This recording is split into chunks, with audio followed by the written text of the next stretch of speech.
I will never forget the way my grandfather's voice sliced through the warmth of that Christmas dinner. One moment, the chandelier glowed soft gold over the table. My parents were laughing too loudly, pretending everything in our family was perfect. And then he set his fork down, looked straight at me, and asked, "Emily, are you still living in the house I bought you?" The room froze.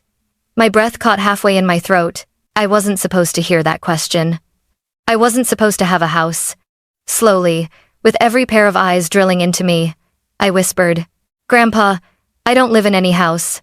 I've never had one." My mother's wineglass slipped. My father's smile snapped like cheap plastic. And my grandfather, Walter Carter, a man who'd been gone for 10 years and suddenly returned like a winter storm, turned toward them with a stare that felt like judgment itself. In that moment, I knew something in our family had just cracked open. I hadn't wanted to come home that night. Christmas at the Carter house was never really about love or family. It was about performance, about my mother's perfectly curled hair, my father's booming laugh, the towering tree decorated like a department store window, and the illusion that the Carters were a flawless, enviable family.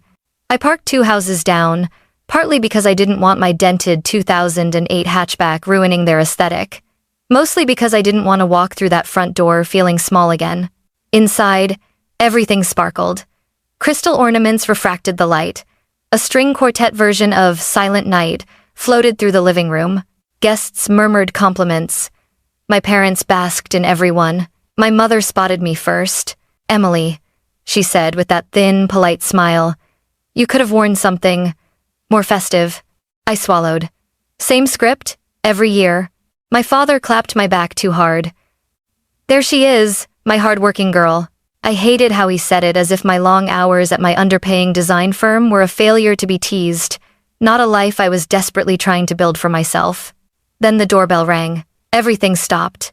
My mother's face drained of color. My father's smile twitched. They exchanged a glance, fearful, startled before my dad hurried to answer it. And when the door swung open, the entire room gasped. Because standing there, wearing a charcoal coat dusted with snow, leaning slightly on an ebony cane, all was my grandfather, Walter Carter, the man my parents swore hated family gatherings, the man they said didn't want to see us anymore, the billionaire everyone thought had cut ties and vanished. Yet he stepped inside as if he'd never left, and the first person his eyes found was me, Emily, he whispered, voice trembling with something too soft to be anger. "My girl, look at you." And he pulled me into a hug so full, so genuine, so aching with affection, that for the first time in years, my parents looked genuinely terrified. Dinner should have been beautiful. The table was set with gold-rimmed china and red velvet napkins, candles flickering between crystal flutes. My parents kept smiling too wide, too forced, while sneaking glances at my grandfather as if he were a live grenade they were praying wouldn't roll in their direction. Grandpa Walter sat beside me, refusing the seat of honor at the head of the table and choosing mine instead. "It's been too long," he told me quietly as I poured him water. "I've missed every year I wasn't here." I didn't know what to say. For a man who vanished a decade ago, he sounded heartbreakingly sincere. Halfway through the meal, my mother lifted her wine and chirped, "So, Dad, how long are you in town? We would have cleaned up more if we knew you were visiting." He cut her off without even looking her way. His eyes were on me. "Emily," he said, voice gentle but carrying across the table, "are you still living in the house I bought you?" The moment the words left his mouth, the atmosphere snapped. Forks paused midair. The candles hissed. My heartbeat crashed into my ears. I blinked at him. "Grandpa, what house?" Dead silence. My mother's hand jerked, her wine sloshing over the rim. My father coughed, as if choking on something sharp. Grandpa leaned closer, brows furrowing. "The house I paid for 3 years ago. The one Richard and Elaine promised they purchased for you. The one they told me you loved." I laughed, but it wasn't a laugh. More like a sound ripped from shock. "Grandpa," I whispered, "I live in a 1-bedroom apartment with a leaking ceiling. I've never owned a house." He froze. Then he turned slowly, painfully toward my parents. My mother whispered, barely audible, "Dad, this isn't the right time." And then Grandpa Walter spoke, each word dropping like a stone. "Richard, Elaine, where is the money I sent for my granddaughter's home?" My father's smile collapsed.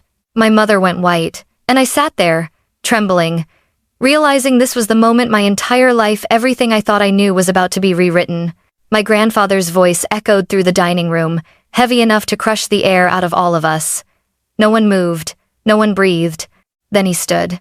At 78, his posture wasn't perfect anymore. But in that moment, he looked 10 feet tall. A man used to commanding boardrooms, fleets, empires. A man who built a billion-dollar logistics corporation from nothing and didn't tolerate liars. "Everyone, living room," he ordered. He didn't raise his voice. He didn't need to. My parents rose shakily. My mother's hands quivered so hard she nearly dropped her napkin. Guests exchanged looks, unsure whether to leave or pretend nothing was happening. But Grandpa walked straight past them, relying lightly on his cane, and settled on the leather sofa beneath the massive Christmas wreath. The fireplace crackled behind him, casting him in an almost judicial glow. I sat on the armchair closest to him. My parents sat opposite us, the guilty side of the room. Grandpa folded his hands. "Emily," he said softly, "tell me exactly where you live." I swallowed, glancing at my parents before speaking. "A studio apartment on 9th Street, the cheap one behind the laundromat. My ceiling leaks when it rains and the heat breaks every other week." My mother flinched as if I'd slapped her. He continued, voice steady. "And your job?" "I'm a junior designer at Lumen Interiors. Entry level. I'm barely covering groceries." My father muttered.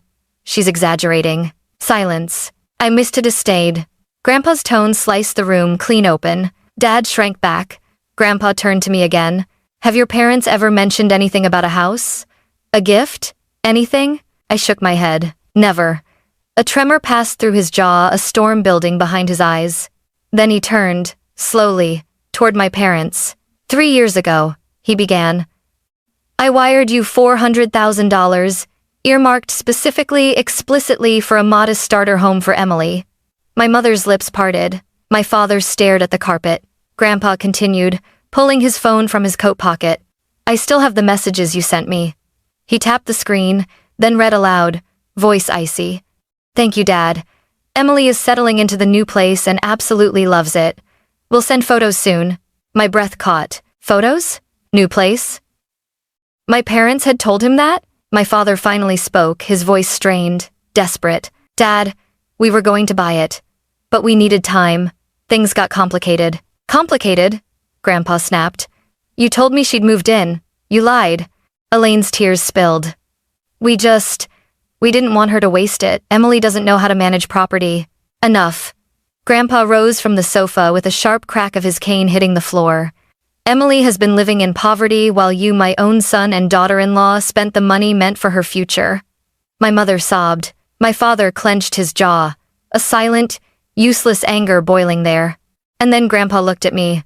His eyes softened. "I'm so sorry, Emily. I trusted them. I thought I was giving you a home." Something in my chest broke, something old and raw that I didn't even know was still there. Before I could speak, he turned back to my parents, voice like thunder contained. "Tomorrow morning, 9 a.m. We will settle this. You will bring every document, every receipt, every account statement, and you will explain every dollar." He leaned forward on his cane, staring them down. "And if you don't," his voice lowered to a quiet, devastating promise, "I will handle this my way." My father's face collapsed. My mother burst into full, shaking sobs. And I sat there caught between shock and heartbreak, realizing that the life I'd struggled through wasn't an accident. It was engineered. The guests quietly slipped out after that. No one dared linger in a house where the temperature had just dropped below freezing. Even the Christmas lights outside seemed dimmer, as if the entire neighborhood sensed the implosion happening inside the Carter home. My parents followed Grandpa into his study like two criminals being escorted into an interrogation room. The heavy mahogany door shut behind them with a thud that rippled down my spine. I lingered outside, heart pounding. Their muffled voices escalated almost instantly. My father, "Dad, you don't understand the pressure we've been under." My grandfather, "I understand theft, Richard. I understand lies." My mother, "We only borrowed it. We plan to..." Grandpa's voice cut like a blade. "Borrowed? You bought yourself a lake house." I slapped a hand over my mouth. "A lake house?" My parents always claimed it was an investment property they'd saved for years to acquire. Now I knew the truth. It was bought with the money meant for me. The door swung open suddenly, and my father stormed out, red-faced, breathing hard like he'd run a marathon. "Emily," he snapped, "don't you dare look at me like that. I'm not—" "Don't play innocent," he hissed. "You think you're some victim? Your grandfather spoils you for one night and suddenly—" "Richard." Grandpa's voice loomed behind him. My father froze. Grandpa stepped out of the study, placing a steadying hand on my shoulder. His expression softened only for me. "We're done for tonight, sweetheart. Go home and rest. I'll come see where you live." My mother gasped. "No, Dad, please, her apartment isn't—" He turned on her. "What? Isn't good enough for my granddaughter? Because you two made sure of that?" Mom covered her face with both hands, shoulders shaking. Dad pulled her into his chest, but even from where I stood, I could see it wasn't affection, it was fear. Grandpa looked back at them with eyes filled, not with anger, but with betrayal so deep it seemed to age him. "We meet tomorrow at Jonathan Hale's office," he declared. 9 sharp. And don't insult me by being late." I walked him to the front door, unsure if I should hug him again or apologize or collapse into tears. But he squeezed my hand and said softly, "I trusted the wrong people. Let me fix what I broke." My parents watched from the hallway, silent like two ghosts fading at the edges. When Grandpa stepped out into the cold night, his breath forming icy clouds, he paused and looked back at me. "Don't let their shame become yours, Emily." The door closed behind him, and for the first time in my life I saw the truth in my parents' eyes. They weren't devastated that they had hurt me. They were terrified that they had been caught. I barely slept. All night I replayed Grandpa's words, his shock, his disappointment, the way his voice cracked when he realized I'd been struggling alone. I kept expecting to wake up and find the entire evening had been a nightmare stitched together by exhaustion. But morning came, and the nightmare was still very, very real. At exactly 8:10 a.m., my phone buzzed. "Grandpa, Walter. Outside. Let me in." My chest tightened. I rushed down the rusted stairwell, my boots echoing against the peeling paint. When I pushed open the building's front door, I found Grandpa standing there in a charcoal coat, snowflakes settling into his silver hair.